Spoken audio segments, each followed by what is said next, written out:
Bible తెచ్చిన వాళ్ళు చూడండి, మత్తయి సువార్త 13వ అధ్యాయము 31వ వచనాన్ని మనము చదువుకుందాము. మత్తయి సువార్త 13వ అధ్యాయము 31వ వచనాన్ని ఒకసారి చదువుకుందాము. ఆయన మరి యొక్క ఉపమానము వారితో చెప్పెను. పరలోక రాజ్యము ఒకడు తీసుకొని తన పొలములో విత్తన ఆవగింజను పోలి ఉన్నది. అది విత్తనములన్నిటిలో చిన్నదే కానీ పెరిగినప్పుడు కూర మొక్కలన్నిటిలో పెద్దదై ఆకాశ పక్షులు వచ్చి దాని కొమ్మల యందు నివసించినంత చెట్టగును.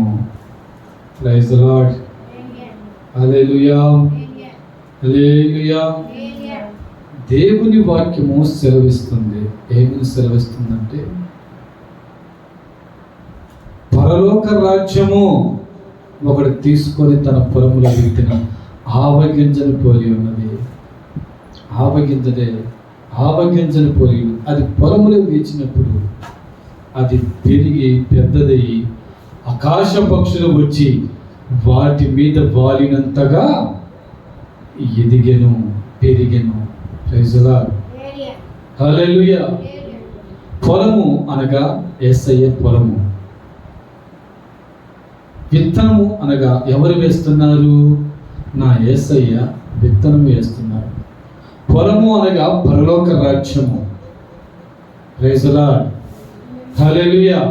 విత్తనము అనగా మనమే. ఆవగింజతో మనల్ని పోలిస్తూ ఉన్నాడు. ఆ ఆవగింజ పొలములో వేసినప్పుడు ఆ ఆవగింజ చచ్చిపోయి అది పిగిలించబడి అది పగిలిపోయి ఆ ఆవగింజ అది పెరిగి పెద్దదయ్యి కూర మొక్కలలో అన్నిటికంటే కూడా మనం వంట వండుకొని కూర మొక్కల అన్నిటిలలో కంటే కూడా పెద్దదిగా పెరిగి ఆకాశ పక్షులు వచ్చి వాటి మీద వాలుతూ ఉన్నాయి. Praise the lord. హల్లెలూయా.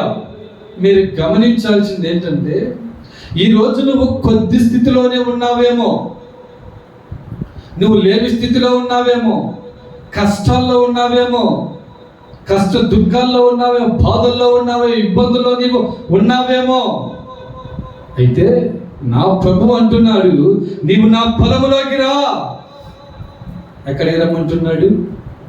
నీవు నా పొలములోకి వచ్చి నా పొలములో నీవు ఫలించు, నా పొలములో నీవు నాటబడు, నా పొలములో నీవు ఆవగింజ పిగిలింపబడి పగిలి పెరిగి పెద్దది ఆకాశ పక్షులు వచ్చి దాని మీద వాలినట్లుగా నీ యొక్క ఆత్మీయ స్థితిని ఆ యేసయ్య పొలములో నువ్వు ఎదగాలని నా ప్రభు వాక్యము సెలవిస్తుంది. Praise the lord. Hallelujah, hallelujah. నువ్వు ఎక్కడ ఎదగాలంట? నా యేసయ్య పొలంలో నువ్వు ఎదగాలి, పెరగాలి.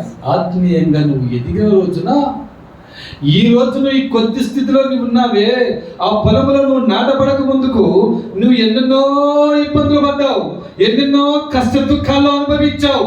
అయితే నువ్వు ఇప్పుడు నా యేసయ్య పొలంలోకి నువ్వు వచ్చావు కనుక నేను క్రమేణగా దేవుడిని ఫలితంగా మారుస్తాడు. హల్లెలూయా. ఏమండి, ఇప్పుడు ఈ ఆవగింజల ఆ చెట్టు పెరగాలంటే ఎన్ని రోజులు పట్టుద్ది?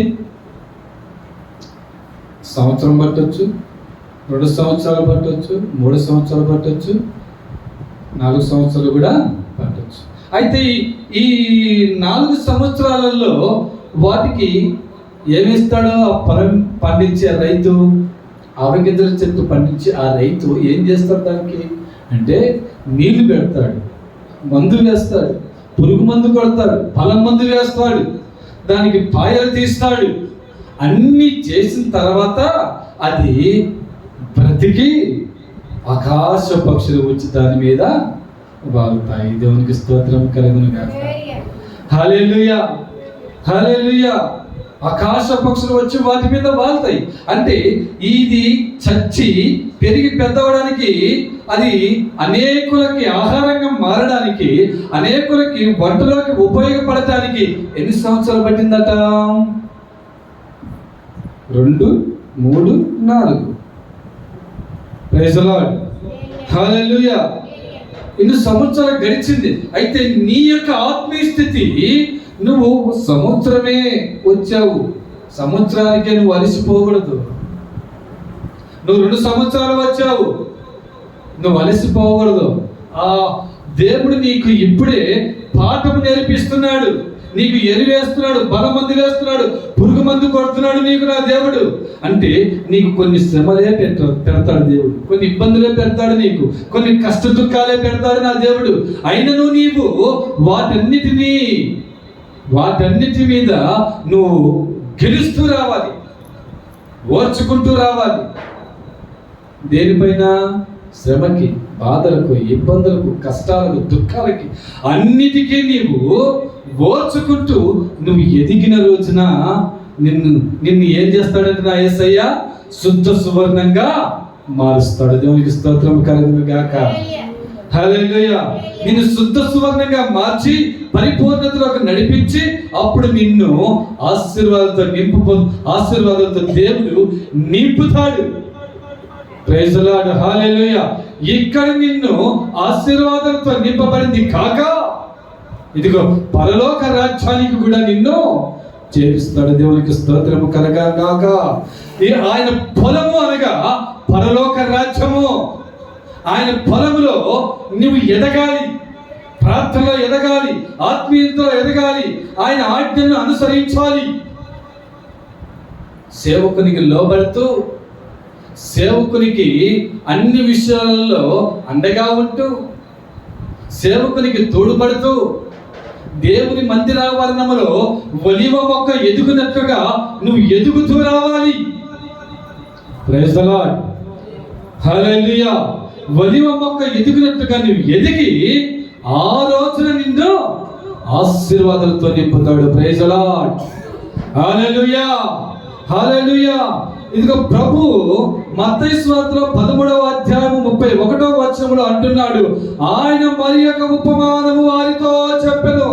పరలోక రాజ్యము ఒకడు తీసుకొని తన పొలములో విత్తిన ఆవ గింజను పోలి ఉన్నది. ఏ రాజ్యం అంట? ఏ రాజ్యము? పరలోక రాజ్యము. పరలోక రాజ్యము ఎక్కడ నాటబడి ఉందంట? ఒక యజమానుడు వచ్చి పొలములో విత్తిన ఆవ గింజను పోలి ఉన్నది. పొలముద్ది పోలిస్తున్నాడు పరలోక రాజ్యముని. నువ్వు ఎలా ఎదుగుతున్నావు ఈ రోజున? నీ ఆత్మీయ స్థితి ఎలా ఉంటుంది? Praise the lord. Hallelujah. Hallelujah. నీ ఆత్మీయ స్థితి ఎలా ఉండగలుగుతుంది ఈ రోజున? మరి ఆవ గింజని పోలి నడుచుకోగలుగుతున్నావా? ఆవగించవలే నీ ఆత్మీయ స్థితిని దినదినము దేవునికి సమీపంగా అవుతున్నావా? Praise the lord. Hallelujah. Hallelujah. ఒక సహోదరుడు, నా ఫ్రెండే, నా స్నేహితుడు, నాతోటి కొన్ని దినాలు పరిచయంలో ఉన్నాడు, కొన్ని దినాలు ఆత్మీయంగా ఎదిగాడు, ప్రార్థనలోకి వచ్చాడు. చక్కగా ఇదిగో ప్రార్థన చేయమంటే ప్రార్థన చేసేవాడు, పాట పాడమంటే పాట పాడేవాడు, ఆత్మీయంగా ఎదుగుతున్నాడు. ఎదుగుతున్న సమయంలో అపవాది తనకి ఏదో రకంగా ఒక చిన్న శోధన, తను బైక్ మీద వెళ్తూ ఉంటే చిన్న యాక్సిడెంట్ అయిందండి. ఆ చిన్న యాక్సిడెంట్ దేవుడు అతన్ని కాపుదలగా తనని కాపాడుకున్నాడు. బైక్కు కాస్త ఒక 20,000 రూపాయలు పెట్టుబడి తగిలిందగా దెబ్బలు తగిలింది దానికి బాగా. దేవుడు లేడంటున్నాడు, ప్రార్థన ఆపేశాడు, రానంటున్నాడు. ఎందుకు బ్రదర్ నువ్వు అలా అంటున్నావు? రా, నా మాట విను, ఇవన్నీ సహజమే, చిన్న శోధనలు. నువ్వు నిలబడతావా నిలబడలేవా అని నిన్ను నా దేవుడు చిన్న పరీక్షించాడు. నా మాట వినంటే దేవుడు లేడు, ఏం లేడు. నేను వచ్చే సంవత్సరం అయింది, దేవుడి నేనేమన్నా ఏం తప్పు చేస్తున్నాను, ఏం పాపం చేస్తున్నాను? గత సంవత్సరం నుండి మీతోనే తిరుగుతున్నానుగా, దేవుడి సేవగా చేస్తుంది. మరి నాకెందుకు ఈ దెబ్బలు? చూడు బండి మొత్తం ఎంత పాడైపోయిందో. అసలు బండి పోతే పోయింది, నీవు బాగానే ఉన్నావు కదా, నిన్ను కాపాడుకున్నాడు కదా, నిన్ను రక్షించుకున్నాడు కదా, నీకు ఏ అపాయము కలగకుండా నా దేవుడు నిన్ను రక్షించి నిన్ను సాక్షిగా నిలబెట్టుకోవాలని నా దేవుని ఉద్దేశం, నా దేవుని సంకల్పము. నిన్ను చెయ్యి విడిచిపెట్టి ఉండింటే ఈ రోజున నీవు హాస్పిటల్లో ఉండేవాడివి, చనిపోయేవాడివో బ్రతికేవాడివో కూడా తెలియదు. వాహనానికి మాత్రమే దెబ్బలు తగిలినాయి. నా మాట విను అంటే నేను రాను. ఏమంటున్నాడు? నేను రాను ప్రార్థనకి అంతే. ప్రైజ్ ది లార్డ్, హల్లెలూయా.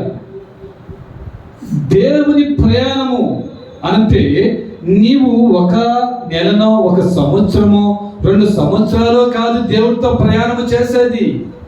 నీ ప్రయాణము అంతము వరకు, నీ కంఠములో ప్రాణమున్నంత వరకు దేవునితోనూ ప్రయాణము చేయాలి, దేవుని సహవాసము కలిగి ఉండాలి. Praise the lord, hallelujah, hallelujah. ఈరోజు నీ ప్రయాణము ఎలా నడవగలుగుతున్నామో ఎంతైనా గుర్తించాలి. Praise the Lord. శోధన వస్తేనేమో లోకంలో ఉన్న దేవుడు, లోకంలో ఉన్న దేవుడు, ఈ మహిమలో ఉన్నవాడు వాడెవడు? అపవాది, సైతాన్, దురాత్మ. వాడి దేవుడు అంటారు, కొత్త దేవుడు అని, అతన్ని దేవుడు అని కొలుస్తుంది. అన్నీ బాగున్నప్పుడేమో యేసే నిజమైన దేవుడు, క్రీస్తే నిజమైన దేవుడు, నాకు ఆయన తప్ప ఇంకెవ్వరూ లేదు, నా ప్రాణం ఉన్నంత వరకు ఇంకా ఆయనే, నాకు ఇంకెవరు వద్దు, నా సర్వస్వం ఆయనే, నా ఆత్మీయ జీవితం మొత్తం ఆయనకు అర్పించుకున్నా నేను, ఇంకా నాకెవరు వద్దు అని తీర్మానం చేస్తారు. కానీ చిన్న శోధన వచ్చేసరికి కొత్త దేవుడు. ఎవరంట?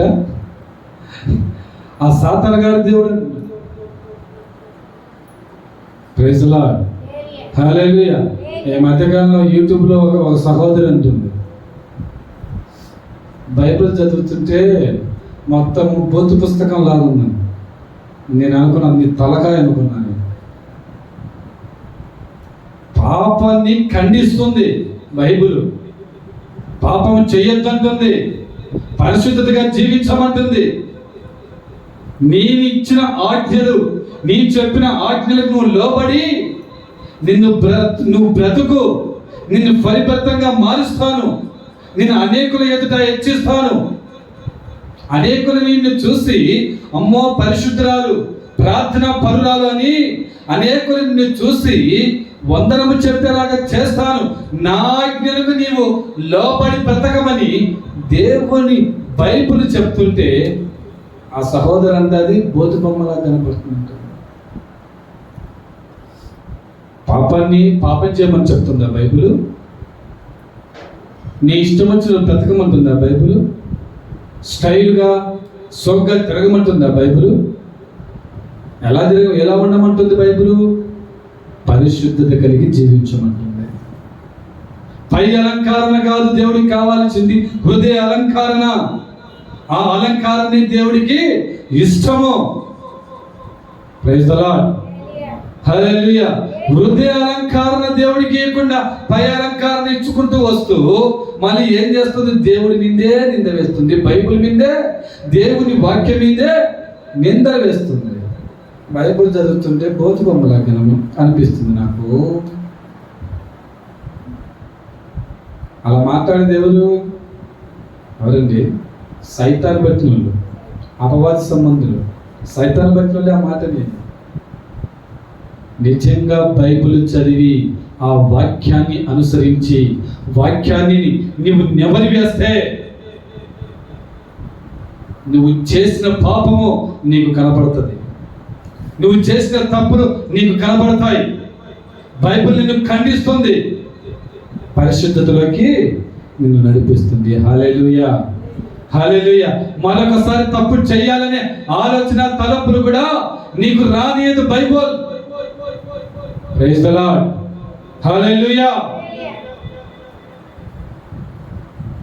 కనుక ఈ రోజున మనం ఎలా ఉండాలి అంటే, లోకంలో ఒకప్పుడు మనం పాపులమైంది, వాటిని విడిచిపెట్టి పరిశుద్ధతలోకి రావాలి. యేసయ్య పొలములోకి నువ్వు రావాలి.